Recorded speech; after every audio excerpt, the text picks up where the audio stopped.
Buenas a todos. En los últimos días se ha desatado en Israel una discusión sin parangón sobre un comentario que hizo el abogado defensor del gobierno con respecto a el principio de razonabilidad en una audiencia que tuvo la Suprema Corte de Justicia en relación a la declaración de la independencia.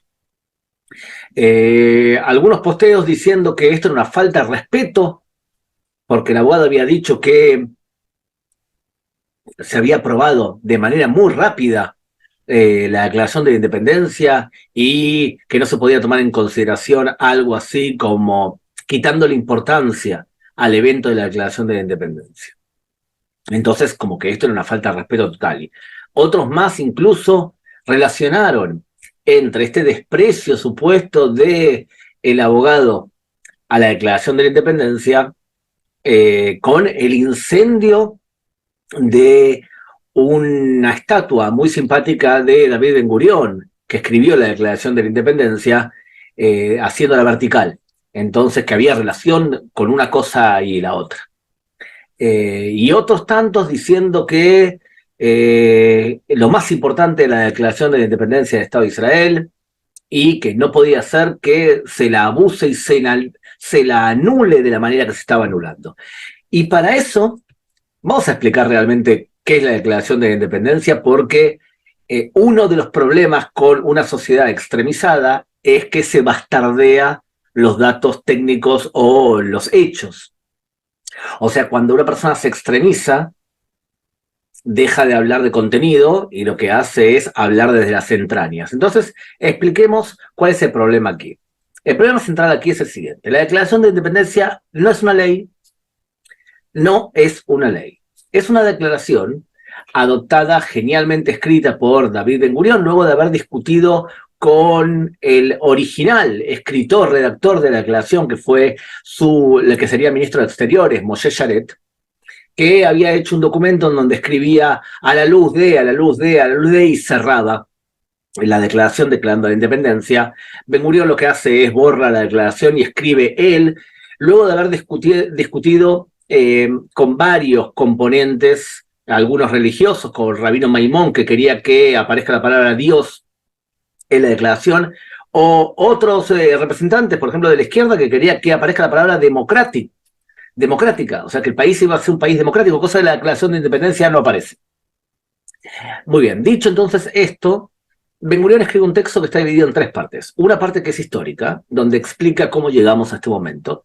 Otra parte que es operativa, en donde dice que el Estado de Israel se va a llamar Estado de Israel y que va a existir un gobierno momentáneo del Estado de Israel y que se va a dictar una constitución hasta octubre del año 1948, cosa que no ocurrió porque estábamos en guerra, y un montón de cosas técnicas que iban a ocurrir.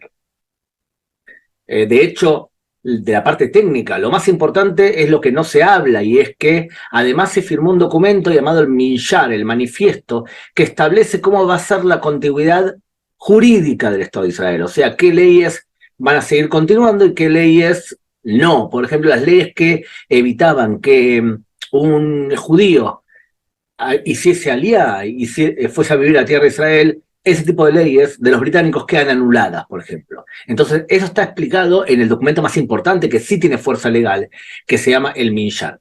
Y una tercera parte, que es la declarativa, en donde el Estado de Israel se compromete a ciertos principios que dicen que van a guiar al Estado moderno de Israel. Entre otras cosas, dice que el Estado de Israel va a estar abierto a la inmigración y que va a ser un Estado en donde se respetará la justicia social y que va a haber igualdad ante la ley.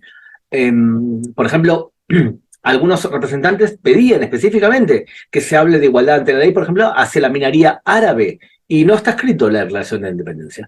De todas formas, una de las preguntas era si tiene fuerza legal. Y les voy a dar un ejemplo cómo se demostró que no tenía fuerza legal.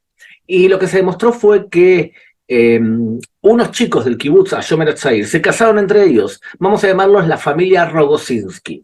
Y la familia Rogosinski se casan, y no se casan con un rabino, sino que se casaron a la suya. Fueron al Ministerio de Interior a pedir que se los reconociese como matrimonio. Y el Ministerio de Interior dice, señores, ustedes no pueden hacer algo así argumentando que en la parte declarativa, que es la tercera parte de la Declaración de Independencia, dice que se le permitirá la libertad religiosa, que era lo que argumentaban los Rogozinski. Ya que en el año 1953, o sea, antes de esta demanda, se había establecido que había una corte rabínica y por lo tanto, si hay una ley que sea posterior a un manifiesto, una declaración hecha por la Declaración de Independencia, rige la ley. Dicho entonces esto, y aclarado que la Declaración de Independencia no es una ley y que no es una constitución, la discusión pasa a ser entonces, ¿y cuándo hay una constitución? O sea, ¿cuándo se va a crear esa constitución que decía la Declaración de Independencia? Lo que ocurrió fue que en febrero del 49, el Estado de Israel llama a elecciones para escribir esa constitución y lo primero que hace esa asamblea constituyente es declararse que ellos son la primera Knesset. Y el 13 de junio de 1950, el diputado del Partido Progresista, Harari, propone algo que se aprueba y es lo siguiente. Lo que dice es que como nosotros somos la Knesset y somos la Asamblea Constituyente, a la vez, lo que vamos a hacer es ir creando la Constitución por pasos a través de algo llamado ley básica. Y al final, todas las leyes básicas se van a juntar y van a hacer una Constitución. Eso es lo que tenemos hasta el momento. O sea que en el camino fueron creándose muchas leyes básicas, ley básica al gobierno, ley básica a la justicia, ley básica a Jerusalén, capital de Israel, y demás. El problema que tenemos es que las leyes básicas no tienen una estructura especial para ser aprobadas. Y esa es toda la discusión que hay ahora alrededor de si es posible cambiar una ley básica y si necesita un requerimiento especial, porque la única ley básica que está completamente blindada es la que explica cómo va a haber elecciones y cuándo, cada cuánto. O sea que esa ley básica, para poder modificarla y la estructura de elección, requiere una mayoría de 80 personas, o sea, 3/4 del Parlamento. La discusión es si no llegó el momento de aprobar que una ley básica debe ser aprobada de una forma especial y que están, por ejemplo, todas blindadas, o si todas las leyes básicas deberían tener un estatus superior a las leyes normales y entonces tendríamos una constitución formal. Ahora, la discusión política que nos trae cierta tendencia en nuestro sistema judicial aquí en Israel es que según la doctrina del ex juez de la Suprema Corte de Justicia y presidente y el ideólogo de este activismo judicial, lo que dice es que cuando no haya una ley, un juez podría inspirarse en lo que dicen los profetas de Israel. El problema es que a veces sí hay leyes y de todas formas se inspiran en los profetas de Israel.